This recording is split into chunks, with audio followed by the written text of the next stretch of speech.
Smartphone বর্তমান সময়ে আমাদের জীবনের অতি প্রয়োজনীয় একটি অংশ হয়ে উঠেছে এবং অনেক মানুষই এখন পিসির তুলনায় স্মার্টফোন বেশি ব্যবহার করে থাকে। মোবাইল ডাটা ও অ্যানালিটিক্স ফার্ম অ্যাপ এনির একটি তথ্যসূত্রে গ্লোবালি কনজিউমাররা প্রতিদিন গড়ে 4 ঘন্টারও বেশি সময় তাদের স্মার্টফোনে ব্যয় করছে। যদিও স্মার্টফোন আসার আগে এই চিত্রটা বেশ ভিন্ন ছিল। সাধারণ মানুষের এন্টারটেইনমেন্ট থেকে শুরু করে কর্পোরেট ইউজাররাও বর্তমানে তাদের ব্যবসায়িক কার্যক্রম স্মার্টফোনের মাধ্যমে সারতেই বেশি স্বাচ্ছন্দ্য বোধ করে। তবে 2007 সালে আইফোন লঞ্চ হবার পূর্বে এই স্মার্টফোনগুলো আদতে কতখানি স্মার্ট ছিল? ইনিশিয়ালি আইফোন তৈরির সম্পূর্ণ আইডিয়াটাই বাতিল করে দেন স্টিভ জবস। অথচ 2008 সাল থেকে 2020 সাল পর্যন্ত অ্যাপল 1.8 বিলিয়ন আইফোন বিক্রি করে $1.2 ট্রিলিয়ন রেভিনিউ জেনারেট করেছে। তবে স্টিভ জবস যখন আইফোনের আইডিয়াটি নিয়ে কাজ করার অনুমতি দেন, তখন স্মার্টফোনকে রিইনভেন্ট করা নিয়ে অ্যাপলের কর্মীদের মাঝে শুরু হয়ে যায় প্রতিযোগিতা। আর এত কিছুর মাঝে আইফোন হয়ে ওঠে গত দশকের এক যুগান্তকারী উদ্ভাবন।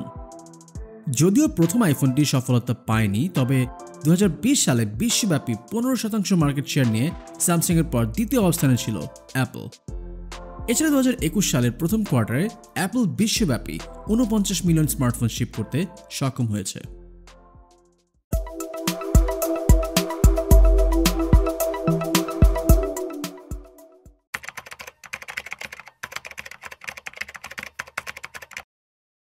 অ্যাপল তাদের প্রথম জেনারেশনের আইফোন লঞ্চ করার আগে প্রতিটি ব্র্যান্ডই আলাদা আলাদা শেপ এবং ভিন্ন ভিন্ন ওয়েজ ব্যবহার করে বাজারে ফোন রিলিজ করত, যার ফলে সে সময় বাজারে বিভিন্ন সাইজ, শেপ এবং ডিজাইনের ফোন দেখতে পাওয়া যেত। সে সময় মূলত ফোন কল এবং মেসেজিংয়ের মতো কিছু বেসিক ফাংশন নিয়ে তৈরি ফিচার ফোনের ব্যবহার বেশি লক্ষ্য করা যেত। বেসিক ফিচার ফোনের কল বা মেসেজিং ফাংশনের বিপরীতে মাল্টিমিডিয়া ফোনের প্রচলন ছিল, যেগুলোতে লো রেজলিউশন গেমের পাশাপাশি মিউজিক প্লেয়ার, ইন্টারনেট অ্যাক্সেস করার মতো সক্ষমতা ছিল। মাল্টিমিডিয়া ফোনগুলোতে ইন্টারনেট ব্যবহারের পাশাপাশি ইমেল পাঠানো গেলেও তা কর্পোরেট ইউজারদের জন্য তেমন কনভিনিয়েন্ট ছিল না। সে সময় কর্পোরেট ওয়ার্ল্ড ও বিজনেস পার্সনদের কথা বিবেচনা করে প্রতিটি ব্র্যান্ডই ফোন তৈরি করত। এই ফোনগুলোতে এফিশিয়েন্টলি ইমেল টাইপ করার জন্য কোয়ার্টি কিবোর্ড লেআউটের পাশাপাশি ইমেল ও ইন্টারনেট অ্যাক্সেসের মতো বিভিন্ন ফিচার ছিল। নোকিয়া E62, মোটোকিউ, ব্ল্যাকবেরি এবং পাম ট্রিওর মতো স্মার্টফোনগুলোতে Symbian, Windows Mobile, BlackBerry OS এবং পাম ওএসের মতো অপারেটিং সিস্টেমগুলো ব্যবহার করা হতো। তবে এই ফোনগুলোতে কখনো একটি সম্পূর্ণ ওয়েব পেজ দেখা যেত না। মূলত ওয়েব পেজগুলোর ওয়েব ভার্সন শো করত, যার ফলে অনেক ইনফরমেশনই শো করতো না এবং যা মোটেই কনভিনিয়েন্ট ছিল না। বর্তমানে স্ট্যান্ডার্ডের তুলনায় সে সময়ের ফোনগুলো আরও মোটা ও ভারী হওয়ার পাশাপাশি বিভিন্ন অ্যাসপেক্ট রেশিও ডিসপ্লে ছিল। প্রতিটি ব্র্যান্ড ভেদে ফোনের ওএস ছিল ভিন্ন ভিন্ন এবং বর্তমানের মতো কোনো সেন্ট্রালাইজড অ্যাপ স্টোর না থাকায় প্রতিটি ফোনের মডেল অনুযায়ী ভিন্ন ভিন্ন ভার্সনের অ্যাপ্লিকেশন ডেভেলপ করতে হতো, যার ফলে অ্যাপ্লিকেশন সংখ্যায় অনেক কম ছিল এবং ডেভেলপাররা ভিন্ন ভিন্ন ফোনের জন্য অ্যাপ্লিকেশন ডেভেলপ করতে আগ্রহী ছিলেন না। তখনকার বেশ কিছু ফোনে কিছু ইনোভেটিভ এবং স্মার্ট ফিচার্স থাকলেও বর্তমান সময়ে আমরা স্মার্টফোন বলতে যা বুঝি তার সাথে তুলনা করতে গেলে সেটা আসলে ঠিক হবে না। আইফোন নিয়ে বলতে গেলে শুরুতে চলে আসবে আইপডের কথা। যাত্রার শুরু থেকে একটি কম্পিউটার ম্যানুফ্যাকচারার হিসেবে অ্যাপলকে মডার্ন পার্সোনাল কম্পিউটিং ডিভাইসের ডিজাইনিং পাইনিয়ার বলা হয়। বিশ্বে MP3 প্লেয়ারের শুরুটা 1990-এর দশকে হলেও তখনকার প্লেয়ারগুলো ছিল সাইজে বড়, ওজনে ভারী এবং স্বল্প স্টোরেজ সম্পন্ন, ফলে ডিভাইসগুলো ইউজার এক্সপিরিয়েন্স তেমন ভালো ছিল না। এই বিষয়টি স্টিভ জবসের নজরে আসলে তিনি একটি portable pocket size MP3 player তৈরির সিদ্ধান্ত নেন। 2001 সালে কোম্পানিটি তাদের প্রথম রেভলিউশনারি প্রোডাক্ট আইপড লঞ্চ করে, যা তখনকার ডিজিটাল মিউজিক প্লেয়ার মার্কেটকে পরিবর্তন করতে সক্ষম হয়েছিল। 5 GB মিউজিক স্টোরেজ ডিভাইসটিতে একটি কম্পিউটারের মিউজিক লাইব্রেরিকে ধারণ করার সক্ষমতা ছিল। পকেট সাইজ হবার ফলে আইপড ব্যবহার করা ছিল ইউজারদের জন্য বেশ কনভিনিয়েন্ট। এছাড়াও মার্কেটে অ্যাভেলেবল থাকা অন্যান্য MP3 প্লেয়ারগুলোর বাল্কি ডিজাইন, স্বল্প স্টোরেজ, ইউজার এক্সপিরিয়েন্সের ইস্যুগুলো অ্যাপল তাদের আইপডের মাধ্যমে ইমপ্রুভ করে এবং ডিজিটাল মিউজিক প্লেয়ার মার্কেটে বড় ধরনের পরিবর্তন নিয়ে আসে। মিউজিক ম্যানেজমেন্ট অ্যাপ্লিকেশন হিসেবে রিলিজ হওয়া আইটিউনসকে মূলত আইপডের মাধ্যমেই ইন্ট্রোডিউস করে অ্যাপল। আইটিউনস বর্তমানে $1 বিলিয়ন মিউজিক স্টোরের রূপ নিয়েছে এবং বিশ্বের বড় বড় রেকর্ড লেবেল ও আর্টিস্টদের সাথে চুক্তিবদ্ধ হয়েছে। বিজনেস ইনসাইডারের একটি আর্টিকেল অনুসারে অ্যাপলকে বিশ্বের অন্যতম ভ্যালুয়েবল কোম্পানি করে তোলার পেছনে আইপডের বিশাল অবদান রয়েছে। 2001 সালে লঞ্চের পর অ্যাপল 400 মিলিয়ন ইউনিটেরও বেশি আইপড এবং 35 বিলিয়নের বেশি গান বিক্রি করতে সক্ষম হয়েছিল। 2005 সাল নাগাদ আইপ্যাডের ডিমান্ড কমতে শুরু করে যখন সোনি এরিকসনের W800i ওয়াকম্যানের মতো মোবাইল ফোনগুলোতে built in MP3 players offer করা শুরু হয়, যা অ্যাপলকে নতুন করে ভাবতে বাধ্য করে। মোবাইল ফোনের মার্কেটে অ্যাপল প্রথমে মোটরোলার সাথে কোলাবোরেশনের মাধ্যমে এসেছিল। 2004 সালের ডিসেম্বর মাসে মোটরোলা রকার দি আইটিউন্স ফোন রিলিজ হয় বাজারে। স্টিভ জবস এবং মোটরোলার তৎকালীন সিইও এডওয়ার্ড জ্যান্ডারের বন্ধুত্বের ফলে এই কোলাবোরেশনটি সম্ভব হয়েছিল। চুক্তি অনুযায়ী মোটরোলা ডিভাইসটি প্রস্তুত করবে এবং অ্যাপল সেটিতে আইটিউন্সের সফটওয়্যার ইন্টিগ্রেশনের কাজ করবে। এই প্রোডাক্টটি ডিজাইন করার মূল উদ্দেশ্য ছিল কাস্টমারদের আইটিউন্সের সাথে পরিচয় করিয়ে দিয়ে অ্যাপলের অন্যান্য প্রোডাক্টের প্রতি আকৃষ্ট করা। কিন্তু ফোনটি বেশ স্লো এবং মাত্র 100টি গানের স্টোর করার লিমিটেশন থাকায় ব্যর্থ হয়। অথচ সে সময়ে মোটোরাইজার ফোনটির পপুলারিটির কারণে মোটরোলা বিশ্বজুড়ে বেশ পরিচিত একটি ব্র্যান্ড ছিল। অন্যদিকে 1000 গান স্টোর করার পাশাপাশি সিমলেস ইউজার এক্সপিরিয়েন্সের কারণে আইপড ছিল সে সময়ের সবচেয়ে সেরা ডিজিটাল মিউজিক প্লেয়ার। অ্যাপলের অনেক এক্সিকিউটিভই চেষ্টা করেছিল স্টিভ জবসকে মোবাইল ফোন মার্কেটে প্রবেশ করানোর জন্য। তৎকালীন অ্যাপলের ভাইস প্রেসিডেন্ট মাইক বেলের দৃঢ় বিশ্বাস ছিল মোবাইল ফোন একটি নতুন যুগের সূত্রপাত করতে যাচ্ছে।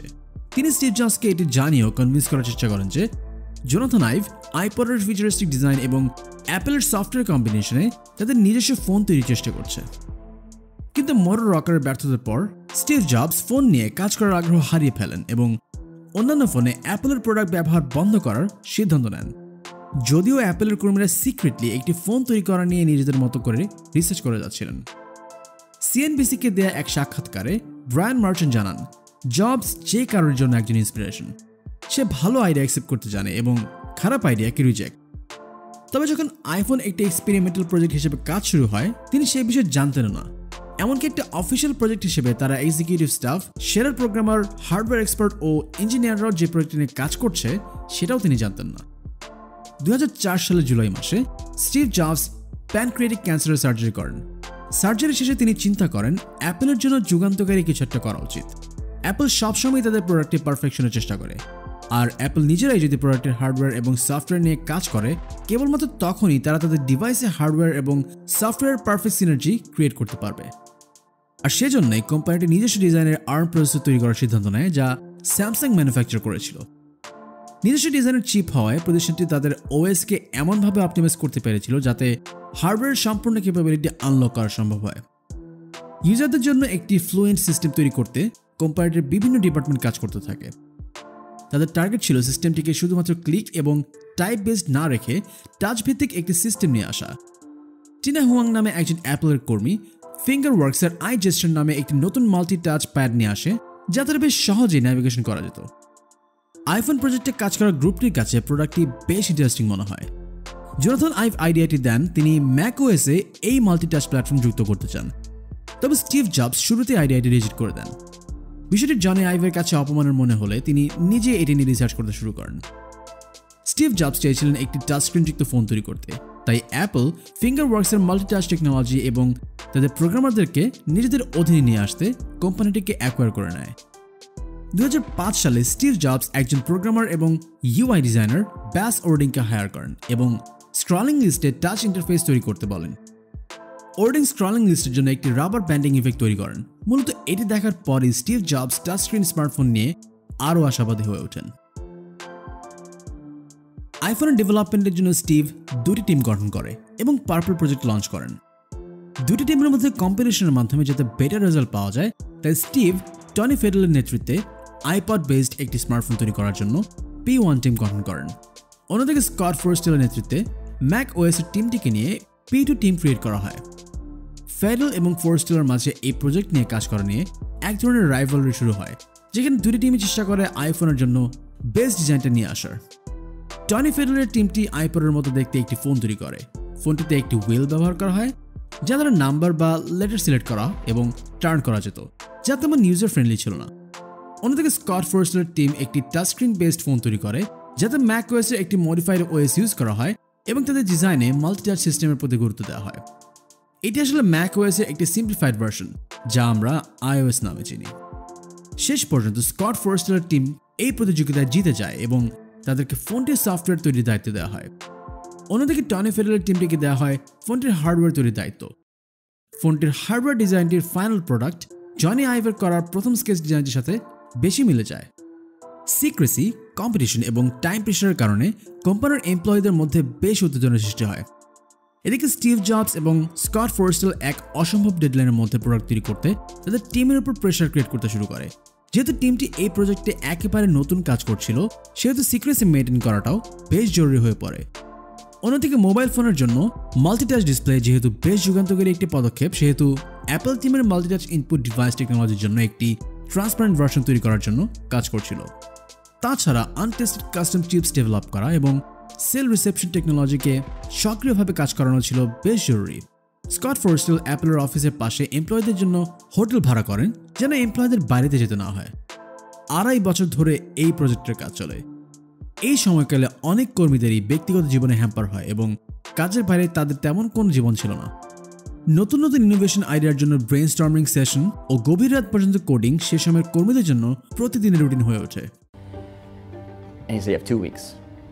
And so we went back and Greg assigned different specific ownership of different pieces of the design to different people. And that team worked 168 hours a week for 2 weeks. I mean, they never stopped.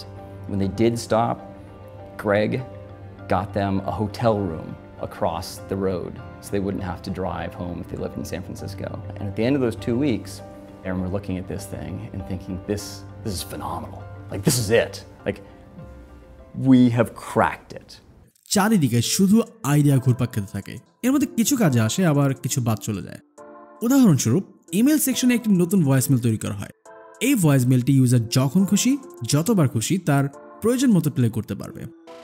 Idea ইমপ্লিমেন্টেশনের জন্য স্বাধীনতা দেওয়া হলেও 3টি rules দিয়ে দেওয়া হয়। যে কোনো মূল্যে হোম বাটনটি ফোনের যে কোনো ফাংশন বা ইন্টারফেস থেকে ইউজারকে সরাসরি হোমে নিয়ে যাবে। ফোনটি ইউজারের টাচ করার সাথে সাথে রেসপন্স করতে হবে এবং প্রতিটি অ্যাপ অন্তত 60 FPS এ কাজ করতে হবে। আইফোনের সবচাইতে জটিল অংশটি ছিল এর প্রসেসর। অ্যাপল তাদের আইপ্যাডের জন্য স্যামসাংয়ের কাছ থেকে আর্ম চিপ সংগ্রহ করত, ফলে আইফোনের জন্য তারা এই চিপটির আপগ্রেডেড ভার্সন অর্ডার করে। যদিও অ্যাপল স্যামসাংকে জানায় আপকামিং আইপ্যাডের জন্য এই চিপটি তারা চাইছে এবং আইফোনের বিষয়টি সম্পূর্ণভাবে এড়িয়ে যায়। 2006 সালের শুরুর দিকে iOS বেশ ভালোভাবে কাজ করলেও ডেভেলপমেন্ট টিম কিবোর্ড ইমপ্লিমেন্ট করা নিয়ে কিছুটা চ্যালেঞ্জ ফেস করছিল। কিবোর্ড নিয়ে ঝামেলার কারণে সে সময় স্কট ফোরস্টেল 3 সপ্তাহের জন্য অ্যাপলের সকল ধরনের প্রোগ্রামিং টাস্ক হোল্ড করে রাখেন। এই সময়টাতে সকল প্রোগ্রামারকে একটি নিজস্ব কিবোর্ড ভার্সন তৈরি করার নির্দেশ দেওয়া হয়। 2 সপ্তাহ পর সকল প্রোগ্রামারকে তাদের আউটপুট সাবমিট করতে বলেন তিনি। প্রোগ্রামারদের সাবমিশনগুলোর কোনোটিই তেমন ভালো ছিল না, তবে সবগুলো সাবমিশনের মধ্যে কেন কোসেন্ডারটি ছিল সবার শেষে। যদিও অন্যদের মতো তার কিবোর্ডটিও কোয়ালিটি লেআউটই ছিল, তবে এতে প্রেডিক্টিভ টেস্টের কারণে কিবোর্ডটি বেশ স্মুথ এবং অ্যাকুরেটলি কাজ করতে সক্ষম ছিল।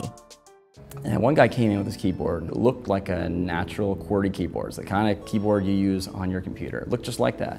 He started to use it, and it worked amazingly well. It was so accurate, which was completely different from the one we had 3 weeks earlier that looked similar but didn't work at all. So we started digging into, what did you do? And there are all these techniques he used, AI techniques and others, to figure out what you're trying to type. So if you type the letter T, there's a high probability you're going to type H next. The is a common word.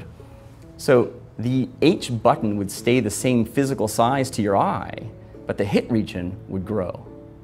And so when you went toward the H, you're probably going to hit the H now. And now the E is probably huge as a hit region, and you're going to hit the E.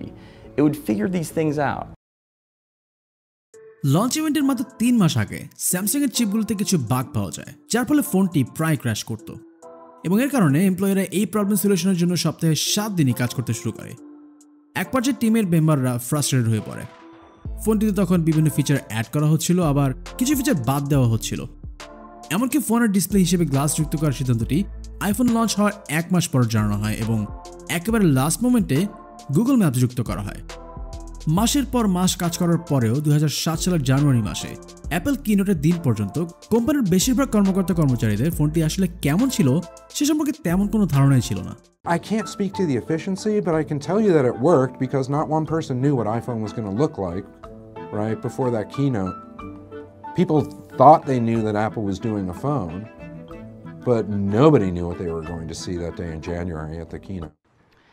Every once in a while, a revolutionary product comes along that changes everything. Today, we're introducing 3 revolutionary products of this class. The first one is a widescreen iPod with touch controls. The second is a revolutionary mobile phone. And the third is a breakthrough internet communications device. So, 3 things: a widescreen iPod with touch controls, a revolutionary mobile phone, and a breakthrough internet communications device. An iPod, a phone, and an internet communicator. An iPod, a phone.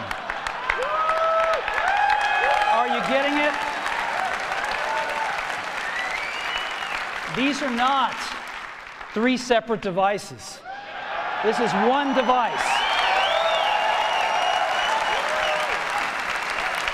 And we are calling it iPhone. এর মধ্যে আইফোনের সিপিইউর bug সমস্যাটি তখনও সঠিকভাবে সমাধান করা হয়নি। Launch ইভেন্টে প্রেজেন্টেশন চলাকালীন যে কোনো মুহূর্তে ফোনটি ক্র্যাশ হওয়ার সম্ভাবনা ছিল। এই ধরনের দুর্ঘটনা এড়াতে স্টেজে প্রেজেন্ট করার জন্য স্টিভ জবসকে 3টি ডিফারেন্ট ডিভাইস এবং একটি নির্দিষ্ট সিকোয়েন্স ব্যবহার করতে হয়েছিল। লঞ্চ ইভেন্টে Steve Jobs scrolling list, iPod integration এবং ফোন কলার সময় ডিসপ্লে অফ করে দেয়া, proximity sensor, accelerometer, ambient light sensor সহ বেশ কিছু ফিচার শোকেস করেন। We demoed almost every feature. We played music. We took calls during music. We went to really large and complex websites. I mean, it was a major real demo, and everything was live. So I sat there just sweating the whole time. I was so nervous about it. When you run into bugs today, that's because it's been worked out. Like then it's just the first time. Like and you would go, okay, press this one now, wait 2 seconds, press this now. But it was so choreographed. If you went off the script, it could, right? So you had to make sure when the demoers knew exactly what they were supposed to do at which time. যদিও আইফোনের লঞ্চটি বেশ সফলতা পায়, তবে স্টোরে পৌঁছানোর আগ পর্যন্ত এর টিমটিকে আরও 6 মাস টানা কাজ করতে হয়। ফোনটিতে সে সময় গুগল ম্যাপসের পাশাপাশি ইউটিউব অ্যাপটিকেও অ্যাড করা হয়। প্রথম আইফোনটি 2G নেটওয়ার্কে অপারেট করত। প্রথম আইফোনের 4GB স্টোরেজ সম্পূর্ণ মডেলটির দাম রাখা হয়েছিল $499 এবং 8GB ভার্সনের দাম ছিল $599, যা সে সময়কার অন্য যে কোনো ফোনের চেয়ে অনেক বেশি ছিল। এবং সে সময় আইফোনের দাম নিয়ে তৎকালীন মাইক্রোসফট সিইও স্টিভ বামারের মন্তব্য ছিল বেশ negative. $500 fully subsidized with a plan? I said, that is the most expensive phone in the world, and it doesn't appeal to business customers because it doesn't have a keyboard, which makes it not a very good email machine. Now, it may sell very well or not. We have our strategy. We've got great Windows mobile devices in the market today. You can get a Motorola Q phone now for $99. It's a very capable machine. It'll do music. It'll do internet. It'll do email. It'll do instant messaging. So I kind of look at that and I say, well, I like our strategy. I like it a lot. প্রথম আইফোনটি কেনার জন্য কাস্টমাররা Apple এবং AT&T retailer স্টোরের সামনে phone রিলিজের কয়েকদিন আগে থেকে লাইনে দাঁড়িয়েছিল এবং অনেক স্টোরে রিলিজের কয়েক ঘন্টার মধ্যেই ফোনটি স্টক আউট হয়ে যায়। সেপ্টেম্বর মাস নাগাদ অ্যাপল ফোনটির দাম অনেক কমিয়ে 8GB ভার্সনের দাম $399 করে এবং 4GB ভার্সনটিকে পুরোপুরি বাদ দেওয়া হয়। আইফোন রিলিজের 74 দিনের মাথায় 2007 সালের সেপ্টেম্বর মাসে অ্যাপল 1 মিলিয়ন আইফোন বিক্রির মাইলফলক রিচ করে। সে বছর নভেম্বর নাগাদ ফোনটিকে UK, France, Germany, Portugal, Ireland, Austria সহ আরও বেশ কয়েকটি দেশেও রিলিজ করা হয়। অন্যদিকে 2008 সালের ফেব্রুয়ারিতে $499 16GB মডেলের একটি ভার্সন রিলিজ করে। এছাড়া সে বছরের মার্চে অ্যাপল আইফোন ওএস এর সফটওয়্যার ডেভেলপমেন্ট কিট রিলিজ করে, যাতে ডেভেলপাররা আইফোন ওএস 2.0 এর জন্য অ্যাপ তৈরি করতে পারে। এদিকে জুন মাসে Apple 3G network supported iPhone 3Gর কথা অ্যানাউন্স করে, যা জুলাই মাসের 11 তারিখে বাজারে রিলিজ করা হয়। অন্যদিকে জুলাইয়ের 15 তারিখ থেকে অ্যাপল আইফোনের প্রথম মডেলটি বিক্রি বন্ধ করে দেয়। সে পর্যন্ত বিশ্বব্যাপী 6 মিলিয়নেরও বেশি ইউনিট আইফোন বিক্রি করতে সক্ষম হয়েছিল। আইফোন আমাদের হাতের মুঠোতে ইন্টারনেট নিয়ে এসেছে। ভয়েস ট্রাফিক প্রতি বছর বৃদ্ধি পেলেও ডেটা ট্রাফিকের মতো এতটা বাড়েনি। অ্যাপল অ্যাপ স্টোর শুরু করেছে মাত্র 5টি অ্যাপ নিয়ে, যাতে এখন পর্যন্ত 5 মিলিয়নেরও বেশি অ্যাপ রয়েছে। এই অ্যাপ স্টোরগুলি বর্তমানে বহু বিলিয়ন ডলারের মার্কেট ক্রিয়েট করেছে, যা $50 বিলিয়ন বেশি রেভিনিউ জেনারেট করে। বর্তমানে একজন ব্যক্তি প্রতিদিনে 2 ঘন্টার বেশি এবং গড়ে 300 ফিটের মতো কন্টেন্ট মোবাইলে স্ক্রল করা হয়ে থাকে, যা আকারে স্ট্যাচু অফ লিবার্টির সমান।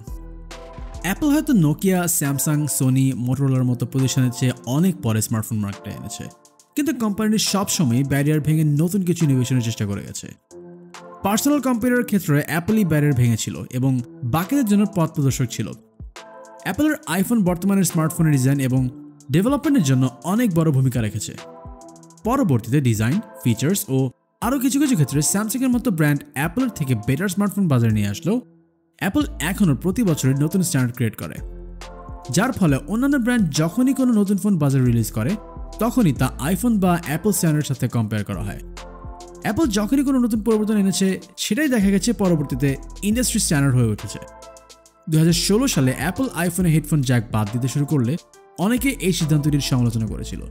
অথচ অ্যানালিস্ট কেভিন রুকের একটি এস্টিমেট থেকে জানা যায় কোম্পানিটি এয়ারপডস থেকে বছরে প্রায় $12 বিলিয়ন মতো রেভিনিউ জেনারেট করেছিল, যা কোম্পানিটির মোট সেলসের প্রায় 8%, যা অ্যাডোবি, এনভিডিয়ার মতো প্রতিষ্ঠানের রেভিনিউ চেয়েও বেশি।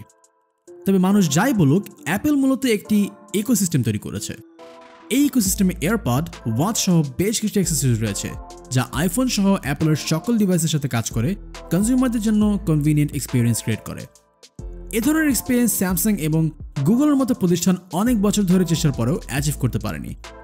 অ্যাপলের স্ট্র্যাটেজি ফলো করে স্যামসাং অনেক আগে থেকেই কোয়ালকমের পাশাপাশি নিজস্ব চিপের স্মার্টফোন তৈরি করে আসলেও ওএসের জন্য সবসময় গুগলের উপর নির্ভরশীল ছিল, এবং যার ফলে কোম্পানিটি গ্যালাক্সি এস এবং নোট সিরিজের স্মার্টফোনগুলোর মতো অসাধারণ কিছু ডিভাইস বাজারে আনতে পারলেও পারফরমেন্সের হিসেবে আইফোন থেকে পিছিয়ে ছিল বলা যায়। ইনফ্যাক্ট অ্যান্ড্রয়েড বাজারে আসার পর 13 বছর পর গুগলও বিষয়টি রিয়েলাইজ করতে পারে তাদের আপকামিং পিক্সেল 6 সিরিজের ডিভাইসে নিজস্ব টেন্সর প্রসেসর ব্যবহারের কথাও অ্যানাউন্স করেছে। এটাই প্রমাণ করে অ্যাপল এখনও স্মার্টফোন ইন্ডাস্ট্রিতে স্ট্যান্ডার্ড ক্রিয়েটর। স্টিভ জবস যদি আইফোন প্রজেক্টটি কখনো অ্যাপ্রুভাল না দিতেন, তাহলে আজকে স্মার্টফোন বলতে আমরা যেসব স্ট্যান্ডার্ড এক্সপেক্ট করি সেসব হয়তো কখনোই সম্ভব হতো না। আর এজন্যই হয়তো অ্যাপল বর্তমানে বিশ্বের সবচেয়ে ভ্যালুয়েবল টেক কোম্পানি।